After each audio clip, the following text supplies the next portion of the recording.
पठत संस्कृतम YouTube channel एक बार फिर से आप सभी का स्वागत करता है।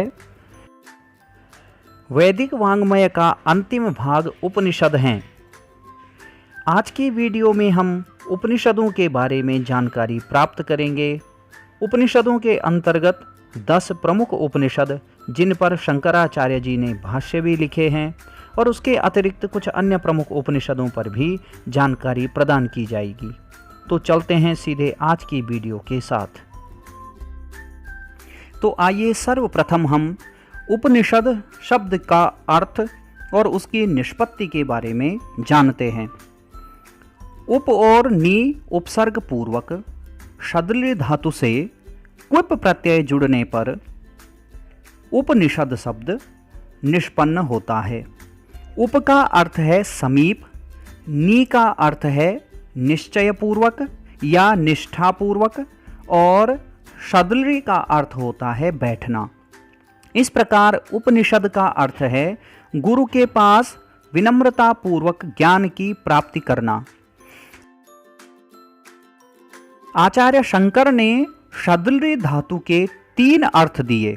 पहला विशरण, दूसरा गति और तीसरा अवसादन।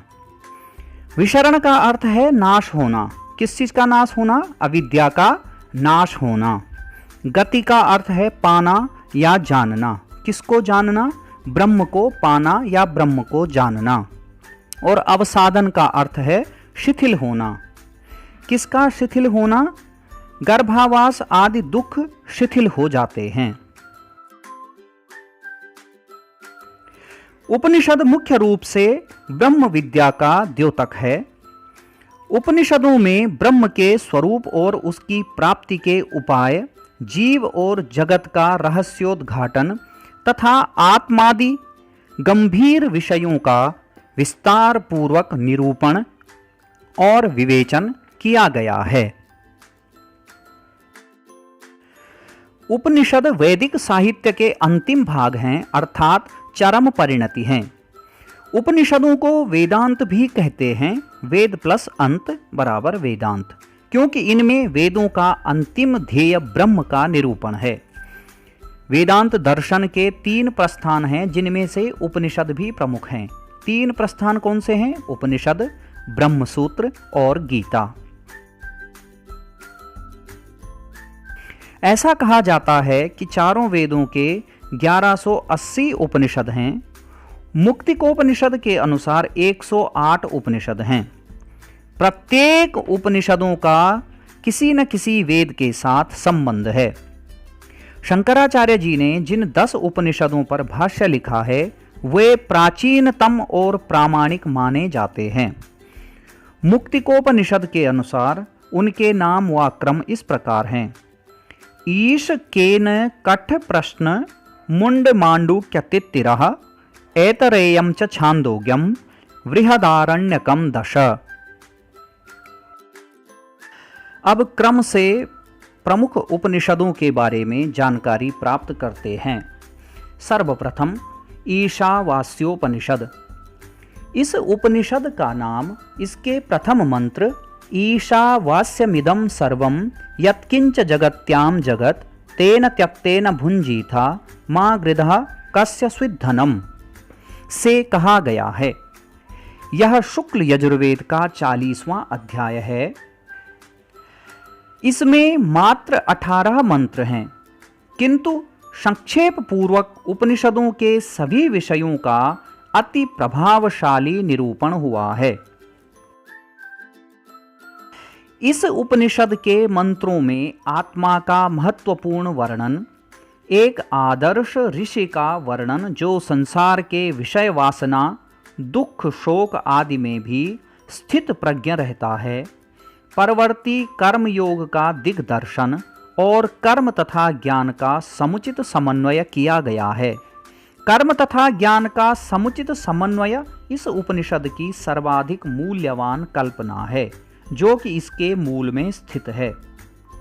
शंकराचार्य ईशावास्योपनिषद का प्रतिपाद्य आत्मैकत्व विज्ञान को मानते हैं।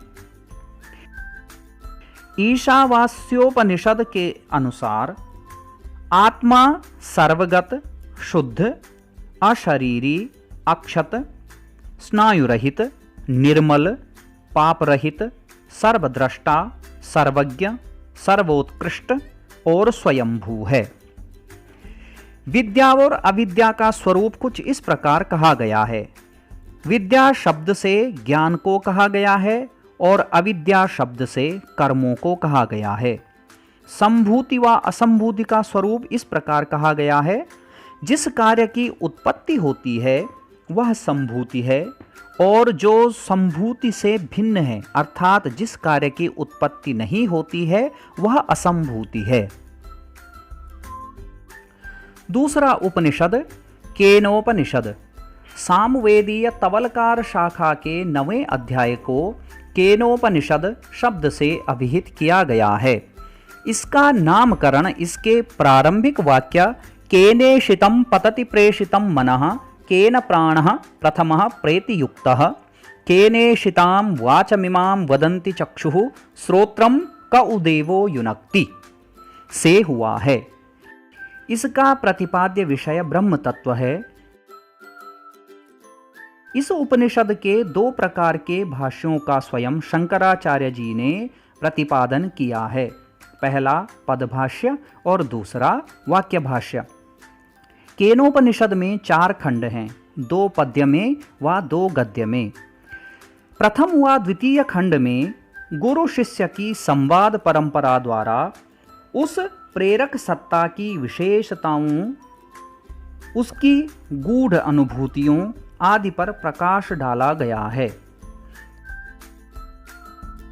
तीसरे व चौथे खंड में देवताओं में अभिमान तथा उसके मान मर्दन के लिए यज्ञ रूप में ब्राह्मी चेतना के प्रकट होने का उपाख्यान है।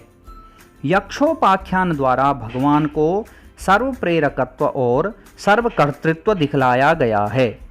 अंत में विद्या प्राप्ति के साधनों का वर्णन तथा केनोपनिषद के फल के वर्णन के साथ यह उपनिषद पूर्ण हो जाता है।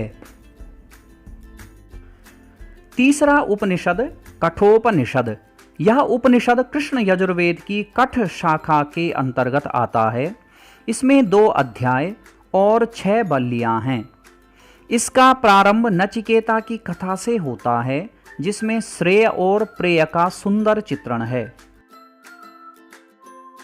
प्रथम अध्याय की प्रथम वल्ली में नचिकेता अपने पिता वाजस्रवस ऋषि द्वारा सर्वमेध यज्ञ अथवा विश्वजित यज्ञ में सर्वस्व दान करने के संकल्पबद्ध होने के बाद भी मोहवश उत्तम गायों को पुत्र के लिए सुरक्षित रखने से दुखी होता है। नचिकेता ने सोचा कि यह पाप है और शास्त्र विरुद्ध भी। उसे लगता है कि कहीं उसके पिता पाप के भागीदार न हों और परिणाम स्वरूप नरक में न चले जाएं। नचिकेता ने अपने पिता से 3 बार पूछा कि आप मुझे किसे दान दोगे। क्रोध के कारण वाजस्रवा नचिकेता को मृत्यु को देने की बात करते हैं। बाद में ऋषि दुखी होते हैं पर नचिकेता अपने पिता को समझाता है। इसके बाद नचिकेता मृत्यु के देवता यम के पास चला जाता है। यम घर पर नहीं होते हैं। नचिकेता 3 दिन तक बिना अन्न जल ग्रहण किए उसके द्वार पर पड़ा रहता है। अतिथि को भूखा प्यासा देखकर यम नचिकेता को 3 दिनों के 3 वरदान मांगने को कहते हैं। नचिकेता प्रथम वर में पिता के क्रोध रहित होने व प्रसन्न होने का वरदान मांगता है। यम नचिकेता को प्रथम वर दे देते हैं। द्वितीय वर में नचिकेता ने यम से स्वर्ग के साधनभूत यज्ञ तथा यज्ञाग्नि के विधि विधान के बारे में जानना चाहा। यम पूर्ण रूप से इस विधान को नचिकेता को समझाते हैं। नचिकेता ने तीसरे वर में आत्म तत्व के विषय में इच्छा प्रकट की। यम जानते थे कि आत्मज्ञान का उपदेश उसे ही देना चाहिए जो उसका अधिकारी हो, अन्य को नहीं। अतः यम अनेक प्रलोभनों का लोभ देकर नचिकेता की परीक्षा लेते हैं, परंतु नचिकेता पर किसी प्रलोभन का कोई प्रभाव नहीं पड़ता है। प्रथम अध्याय की द्वितीय बल्ली में यमराज सांसारिक और स्वर्गलोक के प्रलोभनों को त्याग कर आत्म तत्व संबंधी वर पर दृढ़ रहने वाले नचिकेता की प्रशंसा करते हैं। इस वल्ली में यमराज ने जीवात्मा व परमात्मा के स्वरूप का पृथक पृथक प्रतिपादन किया।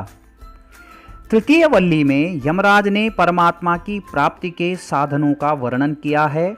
जीवात्मा के शरीर का रूपक रथ से बांधते हुए परमात्मा की प्राप्ति के लिए अपने मन और इंद्रियों को वश में रखने का और परमात्मा की प्राप्ति का मार्ग बताया है।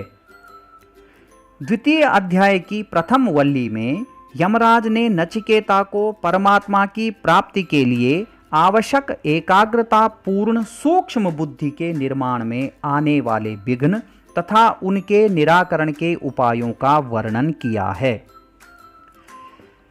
द्वितीय अध्याय की द्वितीय वल्ली में यमराज ने नचिकेता के लिए शरीर धर्मा आत्म तत्व का विवेचन किया है। ब्रह्म की सर्वव्यापकता, सर्वव्यापक होने पर भी उसकी निर्लेपता तथा स्वयं प्रकाश रूपता को स्पष्ट रूप से समझाया है। द्वितीय अध्याय की तृतीय वल्ली में यमराज ने संसार रूपी वृक्ष के अस्तित्व के आधार पर उसके कारणभूत ब्रह्म का कथन किया है। परमात्मा के भय से किस प्रकार समस्त ब्रह्मांड अपने अपने नियमों में संलग्न रहता है, निर्मल बुद्धि से परमात्मा को प्राप्त किया जाता है, इसका स्पष्टीकरण किया गया है। अंत में जीव को प्राप्त होने वाली मुक्ति अवस्था का कथन करते हुए मुक्ति प्राप्ति के उपाय को बतलाया गया है। इस प्रकार से यदि हम देखें तो संपूर्ण उपनिषद में यम और नचिकेता का संवाद प्रमुख रूप से है। चौथा उपनिषद प्रश्नोपनिषद अथर्ववेद के पिप्पलाद शाखा के ब्राह्मण ग्रंथ के एक भाग का नाम प्रश्नोपनिषद है।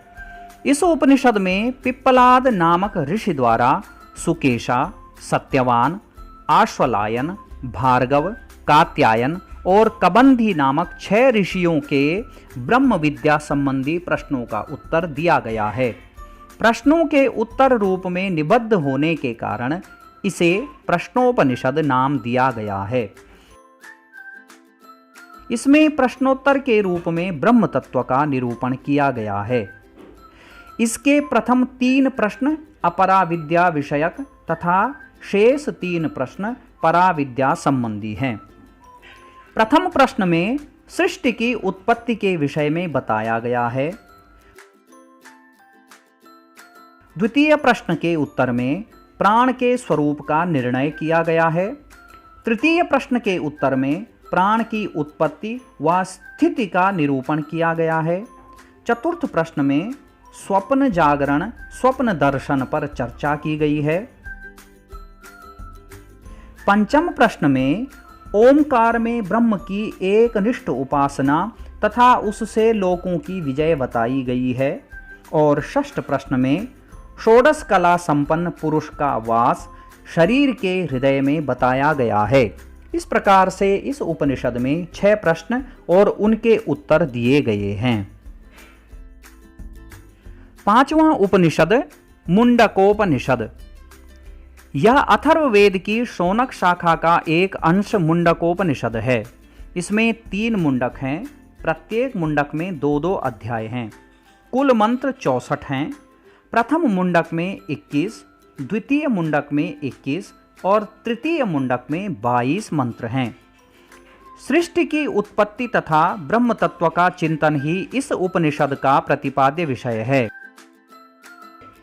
इसमें सांख्य तथा वेदांत के कुछ तत्वों का भी प्रभाव दृष्टिगोचर होता है। इसमें वेदांत शब्द का सर्वप्रथम प्रयोग हुआ है। द्वैतवाद का प्रधान मंत्र द्वासुपर्णा सयुजा सखाया इसी उपनिषद में है। इसके मंत्र सत्यमेव जयते नानृतम का प्रथम भाग सत्यमेव जयते भारत के राष्ट्र चिन्ह पर अंकित है। छठा उपनिषद मांडूक्योपनिषद। यह अथर्ववेद का संक्षिप्त उपनिषद है। इसमें मात्र 12 मंत्र हैं। इसमें ओंकार के महत्व का निरूपण है। इसमें चतुष्पाद चतुष्पाद अर्थात जागृत, स्वप्न, सुषुप्ति और तुरीय आत्मा का गंभीर विवेचन है। सातवां उपनिषद तैत्तिरीयोपनिषद। यह यजुर्वेदीय उपनिषद है। कृष्ण यजुर्वेद की तैत्तिरीय संहिता के ब्राह्मण ग्रंथ के अंतिम भाग को तैत्तिरीय आरण्यक कहते हैं। यह आरण्यक 10 प्रपाठकों में विभाजित है। 7 से 9 प्रपाठक को तैत्तिरीयोपनिषद कहते हैं। इन 3 प्रपाठकों के नाम क्रमशः शिक्षावल्ली, ब्रह्मानंदवल्ली तथा भृगुवल्ली हैं। शिक्षावल्ली में उपासना के प्रकारों, शिष्य के शिष्टाचारों तथा गुरु संबंधी व्यवहारों का निरूपण किया गया है। ब्रह्मानंदवल्ली में ब्रह्म विद्या का निरूपण किया गया है। सत्यम ज्ञानम अनंतम ब्रह्म, इस वाक्य के द्वारा ब्रह्म का प्रतिपादन किया गया है। भृगुवल्ली में ब्रह्म प्राप्ति के मुख्य साधन पंचकोश विवेक को वरुण और भृगु के संवाद के रूप में प्रस्तुत किया गया है। पंचकोश निम्न है: पहला अन्नमय कोश, दूसरा प्राणमय कोश, तीसरा मनोमय कोश, चौथा विज्ञानमय कोश और पांचवा आनंदमय कोश। आठवां उपनिषद ऐतरेयोपनिषद। यह ऋग्वेदीय उपनिषद है। ऋग्वेद के ऐतरेय आरण्यक के 5 भाग हैं, जिनको 5 आरण्यक की संज्ञा दी गई है। इसके द्वितीय आरण्यक के 4 से 6 अध्याय ऐतरेयोपनिषद कहलाते हैं। इन 3 अध्यायों में क्रमशः सृष्टि, जीव और ब्रह्म का निरूपण किया गया है। प्रथम अध्याय में 2 खंड हैं, द्वितीय व तृतीय अध्याय में 1 खंड है। नवम उपनिषद छांदोग्योपनिषद। यह उपनिषद सामवेद की कोथुम शाखा से संबद्ध है। इसमें 8 अध्याय या प्रपाठक हैं। अंतिम 3 प्रपाठक आध्यात्म ज्ञान की दृष्टि से अत्यंत ही महत्वपूर्ण हैं। यह एक बृहदाकार उपनिषद है। प्रथम 2 अध्यायों में अनेक विद्याओं, सामन, उद्गीत एवं ओमकार आदि का विवेचन है। साथ में ब्रह्मचर्य, गृहस्थ व वानप्रस्थ आदि 3 आश्रमों का वर्णन भी है। तृतीय अध्याय में सूर्य की देव मधु के रूप में उपासना, गायत्री वर्णन, आंगिरस द्वारा देव की पुत्र कृष्ण की आध्यात्म शिक्षा व अंत में सूर्य के जन्म का वर्णन है। अद्वैतवाद का शंखनाद सर्वम खल्विदम ब्रह्म इसी अध्याय में सुनाई पड़ता है। चतुर्थ अध्याय में रेक्व का दार्शनिक तथ्य, सत्यकाम जाबाल तथा उसकी माता की कथा, उपकोशल को सत्यकाम जाबाल से ब्रह्म ज्ञान की प्राप्ति आदि का वर्णन है। पंचम अध्याय में प्रवहन, सत्यकाम जाबाल व श्वेत केतु का संवाद तथा केकय अश्वपति के सृष्टि विषयक सिद्धांत का विवेचन है। षष्ठ अध्याय में महर्षि आरुणि के ऐक्य प्रतिपादक सिद्धांतों की रोचक व्याख्या है। सप्तम अध्याय में सनत कुमार व नारद का प्रसिद्ध कथानक है। इसमें नारद आत्मविद्या की शिक्षा के लिए सनत कुमार के पास आते हैं। अष्टम अध्याय में इंद्र तथा विरोचन की कथा है। साथ में आत्म प्राप्ति के निमित्त व्यावहारिक उपायों का वर्णन है। 10वां उपनिषद बृहदारण्यकोपनिषद। शुक्ल यजुर्वेद की दोनों शाखाओं का ब्राह्मण ग्रंथ शतपथ है। इसके अंतिम 6 अध्यायों को बृहदारण्यकोपनिषद कहते हैं। यह ग्रंथ उपनिषदों में आकार की दृष्टि से सबसे बड़ा है। इसमें कुल 3 भाग हैं। प्रत्येक भाग में 2-2 अध्याय हैं। इस प्रकार से कुल 6 अध्याय हैं। प्रथम भाग को मधुकांड, द्वितीय भाग को याज्ञवल्क्य कांड व तृतीय भाग को खिलकांड कहते हैं। प्रथम अध्याय में मृत्यु द्वारा सब पदार्थों को ग्रसे जाने प्राण की श्रेष्ठता का प्रतिपादन करने वाले आख्यान तथा सृष्टि संबंधी सिद्धांतों का वर्णन किया गया है। द्वितीय अध्याय में गार्ग्य तथा काशीराज अजातशत्रु के माध्यम से आत्म स्वरूप का विवेचन किया गया है। तृतीय अध्याय में राजा जनक की सभा में याज्ञवल्क्य के द्वारा सभी ब्रह्मवादियों के पराजित होने का वर्णन है। चतुर्थ अध्याय में जनक महर्षि याज्ञवल्क्य से तत्वज्ञान की शिक्षा ग्रहण करते हैं। इसी अध्याय में याज्ञवल्क्य की पत्नी कात्यायनी और मैत्रेयी का भी संवाद है, जिसमें याज्ञवल्क्य मैत्रेयी को ब्रह्म ज्ञान का उपदेश देते हैं।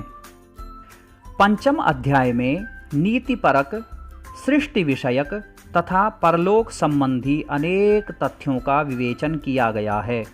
षष्ठ अध्याय में प्रवहन जाबाली तथा श्वेतकेतु आरुणेय का दार्शनिक संवाद है। इसमें जाबाली ने पंचाग्नि विद्या का विवेचन किया है। महर्षि याज्ञवल्क्य इस उपनिषद के प्रमुख तत्वज्ञ उपदेष्टा हैं। 10 प्रमुख उपनिषदों के बाद अब कुछ अन्य उपनिषदों के बारे में भी जान लेते हैं। 11वां उपनिषद श्वेताश्वतरोपनिषद। यह कृष्ण यजुर्वेद के श्वेताश्वतर ब्राह्मण का एक भाग श्वेताश्वतरोपनिषद है। इसमें 6 अध्याय तथा 110 पद्य हैं। कुछ 113 पद्य भी स्वीकारते हैं। इस उपनिषद की रचना का उद्देश्य शैव धर्म का प्रतिपादन प्रतीत होता है। इसके प्रथम अध्याय में जगत के मूल कारण को जानने के प्रति जिज्ञासा अभिव्यक्त की गई है। इसके द्वितीय अध्याय में योग का विशद विवेचन किया गया है। तृतीय से पंचम अध्याय तक शैव तथा सांख्य के सिद्धांतों का प्रतिपादन किया गया है। षष्ठ अध्याय में गुरु भक्ति की महिमा का वर्णन है। इस उपनिषद में शिव को अनेक स्थलों पर परमात्म तत्व के रूप में दिखाया गया है, जैसे अमृताक्षर हरः। 12वां उपनिषद कोशीतक्योपनिषद। ऋग्वेदीय कोशीतक आरण्यक के तृतीय से षष्ठ अध्याय को कोशीतक उपनिषद कहते हैं। इसमें कुल 4 अध्याय हैं।